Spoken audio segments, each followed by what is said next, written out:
तो आप देख रहे हैं रॉयल गेमिंग और एजुकेशन चैनल। आज हम देखने वाले हैं उच्च माध्यमिक परीक्षा 2026 में हिंदी का पेपर।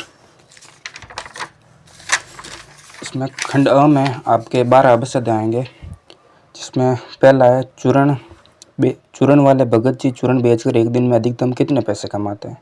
आंसर है 6 आने। ब पहलवान की ढोलक पाठ में उठा पटक दे के अर्थ में प्रकट करने वाली ढोल ध्वनि इनमें से कौन सी थी।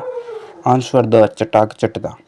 अम्बेडकर के विख्यात भाषण एनिहिलेशन ऑफ कास्ट का हिंदी रूपांतर किस शीर्षक से किया गया। तो इसका आंसर है ए जाति भेद का उच्छेद।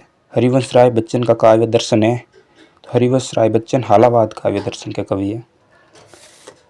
पांचवा है निराला की बादल राग कविता किस काव्य खंड में प्रकाशित है। तो आंसर है सी अनामिका।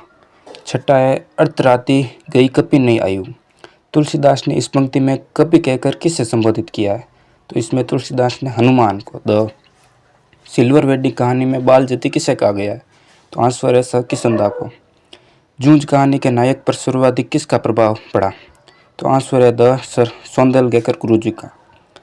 जनसंचार के किस माध्यम में सर्वाधिक ज्ञानेंद्रिय सक्रिय रहती है। तो आंसर है स इंटरनेट। 10वां क्वेश्चन में आपके भारत में वेबसाइट पर विशुद्ध पत्रकारिता शुरू करने का श्रेय किसे जाता है। तो तहलका.com को। इनमें से पश्चिमी हिंदी की बोली है बुंदेली। इनमें से किस भाषा की लिपि देवनागरी है। आंसर है नेपाली। अब आपके रिक्त स्थान है दूसरा क्वेश्चन। 6 रिक्त स्थान आएंगे। इसमें पहला है सब शक्तियाँ 3 प्रकार की होती। रजनीगंधा खिल गई वाक्य में व्यंजना सब शक्ति है। नाग का मोती अदर की कांति है। बीज दाड़िम का समझकर भ्रांति से पंक्ति में भ्रांति मान अलंकार है। जहाँ काव्य में प्रयुक्त एक ही शब्द के भिन्न भिन्न संदर्भों में भिन्न भिन्न अर्थ निकले वहाँ श्लेष अलंकार होता है। अनुज्ञेय शब्द के लिए अंग्रेजी परिभाषिक शब्द है परमिजिबल। ट्रस्ट शब्द के लिए उपयुक्त हिंदी परिभाषिक शब्द है न्यास या विश्वास। तो दोस्तों आपके तीसरे सवाल में पद्यांश आएंगे, अपठित पद्यांश और गद्यांश। ये 6 नंबर के आते हैं। के पहले में आप देख सकते हैं आंसर लगे हुए हैं। चौथा क्वेश्चन भी एक गद्यांश है, इसमें भी आप देख सकते हैं। इसमें संधि पूछी गई है। दूसरे में गद्यांश में प्रयुक्त सब धर्मानुसार शब्द में संधि है तो दीर्घ संधि है। और 5वें क्वेश्चन में आपके 6 छोटे सवाल मिलेंगे जो एक एक नंबर के होंगे। इसमें पहला सवाल है बच्चों को छतों के खतरनाक किनारों से गिरने से कौन बचाता है। तो आंसर है उनके रोमांचित शरीर का संगीत। दूसरा है कैमरे में बंद अपाहिज कविता में साक्षात्कारकर्ता कार्यक्रम को रोचक बनाने के लिए क्या करता है। तो वह अपाहिज से बेतुके सवाल पूछता है। बाजार का जादू किस राह से काम करता है। तो आंख की राह काम करता है। पहलवान की ढोलक पाठ में नए राजकुमार के राज्य प्रबंधन अपने हाथ में लेने पर दंगल का स्थान किस खेल ने ले लिया। तो इसका आंसर है घोड़ों की रेस में। लड़कों के मन में कौन से गुरुजी की दहशत बैठी हुई थी।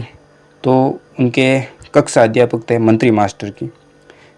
यशोधर बाबू की पत्नी के चचेरे भाई का क्या नाम था। तो उसका नाम गिरीश था।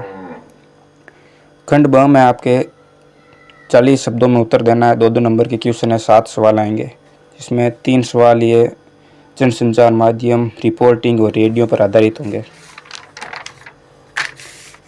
आप देख सकते हैं ये आपके बुक किताब के सवाल हैं। खंड स में एक साहित्य परिचय पूछा जाएगा किसी कवि या लेखक का। यहाँ पे कुंवर नारायण और हजारी प्रसाद द्विवेदी का पूछा गया है। 13वें सवाल में मिलेगा। इनमें अथवा का भी ऑप्शन मिलेगा आपको। 15वां सवाल आप देख सकते हैं। 16वां सवाल। 17वें सवाल में आपको गद्यांश की सप्रसंग व्याख्या करनी है, जो आप किताब में से आएगा। 4 नंबर का सवाल है ये।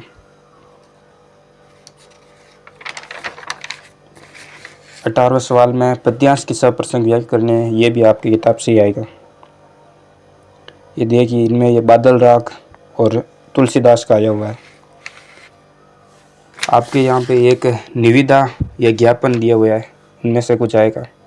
और 300 शब्दों में एक लेख लिखना होगा आपको किसी एक पर।